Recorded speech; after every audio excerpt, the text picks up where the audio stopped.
बिस्मिल्लाहिर्रहमानिर्रहीम। अस्सलाम वालेकुम। आज जो सच्ची कहानी हम आपको सुनाने जा रहे हैं उसका मौजू है अकबर का बचकानापन। जैसा कि आप जानते हैं कि अकबर मुगलिया सल्तनत का एक बादशाह था और अक्सर लोग उसको मुगलिया सल्तनत का बेहतरीन तरीन बादशाह कहते हैं। अक्सर तारीखदान उसके ऊपर तारीफ़ों के पुल बांधते हैं और उसके ऊपर फूल शावर करते हैं, लेकिन ऐसी बात हरगिज़ नहीं है। अकबर हकीकत में एक बेवकूफ़ इंसान था। वो इस काबिल भी नहीं था कि बादशाह बन सके और आपको इस कहानी से ये बात साबित हो जाएगी। अकबर का एक वजीर था जिसका नाम बीरबल था। बीरबल को अक्सर कहानियों में बेवकूफ़ कहा जाता है, लेकिन ऐसी बात नहीं है। इस कहानी में आप ये बात जानेंगे कि हुआ क्या था। हुआ कुछ यूँ कि एक दिन अकबर अपने दरबार में बैठा हुआ था और बीरबल से कहने लगा कि मैंने एक जगह पढ़ा है कि 3 लोगों की ख्वाहिशात को पूरा करना इंतहाई मुश्किल होता है, बच्चों की, औरतों की और बादशाहों की। चलो मैं मान लेता हूँ कि बादशाहों की बहुत बड़ी बड़ी ख्वाहिशात होती हैं, उनको पूरा करना नामुमकिन होता है, और औरतें भी कभी कभी ऐसी ख्वाहिशात कर देती हैं कि जिनको पूरा करना नामुमकिन होता है। लेकिन बच्चा एक छोटा सा इंसान होता है, वो ऐसी कौन सी ख्वाहिश कर सकता है कि जिसको आप पूरा नहीं कर सकते। उसका वजीर बीरबल मुस्कुराया और कहने लगा, हजूर, हकीकत यह है कि बच्चों की ख्वाहिशात को पूरा करना बहुत मुश्किल होता है, लेकिन अगर आप में अकल हो तो आप उन ख्वाहिशात को पूरा कर सकते हैं। अकबर बोला, वो कैसे? बीरबल बोला, हम एक काम करते हैं, मैं अब बच्चा बनता हूँ और आप मेरी तमाम की तमाम ख्वाहिशात पूरी करें। अकबर इस बात पर रजामंद हो गया। इसके बाद बीरबल ने बच्चों की तरह रोना और चीखना शुरू कर दिया। इस किस्म का फजूल माहौल अकबर के दरबार में एक आम सी बात थी, और ये चीखना चलाना बचकानापन रोज़ाना का मामूल था। इसलिए दरबार में मौजूद लोगों ने इस बात को कोई बड़ी अहमियत नहीं दी। अकबर ने बीरबल से पूछा कि तुम क्यों रो रहे हो? बीरबल ने कहा, मुझे हाथी चाहिए।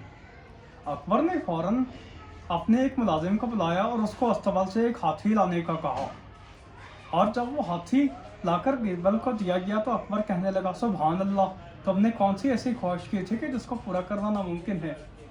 इसके बाद बीरबल फिर रोना शुरू कर दिया। अकबर ने उससे पूछा कि अब क्या मसला है? बीरबल ने कहा कि मुझे एक छोटा सा डब्बा चाहिए। अकबर ने पूछा कि किस किस्म का डब्बा? उसने कहा, जिस डब्बे में पानी डाला जाता है। अकबर ने एक मुलाजिम को भेजा और एक टब लाकर बीरबल के सामने रख दिया, और अकबर ने फिर पूछा कि अब तुमने कौन सी ऐसी ख्वाहिश की थी कि इसको पूरा करना नामुमकिन था? ये तो एक छोटी सी बात थी। इसके बाद उसने फिर चीखना शुरू कर दिया। बीरबल से अकबर ने पूछा, अब क्या मसला है? बीरबल ने कहा कि हाथी को इस टब में डाल दो। अकबर हक्का बक्का रह गया, क्योंकि वो ऐसा नहीं कर सकता था। इसके बाद उसने कहा कि तुम ठीक कहते हो कि बच्चों की ख्वाहिशात को पूरा करना सबसे मुश्किल होता है। बीरबल ने कहा कि जी हाँ, लेकिन अगर अकल हो तो आप हर काम कर सकते हैं। अकबर कहने लगा, ठीक है, अब मैं बच्चा बनता हूँ, तुम मेरी तमाम की तमाम ख्वाहिशात पूरी करो।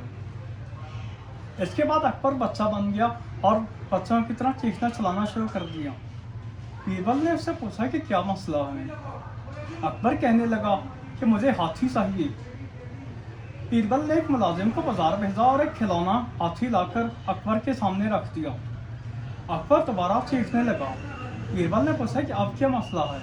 अकबर ने कहा कि मुझे एक डब्बा चाहिए। बीरबल ने वहीं से वो टब उठाया और अकबर के सामने रख दिया। अकबर दोबारा चिल्लाया कि इस हाथी को इस टब में डाल दो। बीरबल ने मुस्कुराते हुए जो खिलौना हाथी था उसको टब में डाल दिया। इसके बाद अकबर बिल्कुल चुप कर गया। बीरबल कहने लगा कि आपको किसी की ख्वाहिशात पूरी करने के लिए अकल की ज़रूरत होती है। हर कोई अपनी ख्वाहिशात अपनी उम्र के मुताबिक और अपनी हैसियत के मुताबिक करता है। बच्चा अपने दिमाग के मुताबिक ख्वाहिशात करता है, लेकिन आपका अपना दिमाग और अकल अगर हो तो आप उन ख्वाहिशात को आप समझ कर सोच कर पूरी करेंगे। इसके बाद अकबर बीरबल की अक्लमंदी से बहुत मुतासिर हुआ और अकबर ने उसको बहुत सा इनामात दिए। अगर आपको हमारे चैनल पर दिखाई जाने वाली वीडियोस पसंद आती हैं तो आपसे गुजारिश है कि हमारे चैनल को सब्सक्राइब करें। शुक्रिया।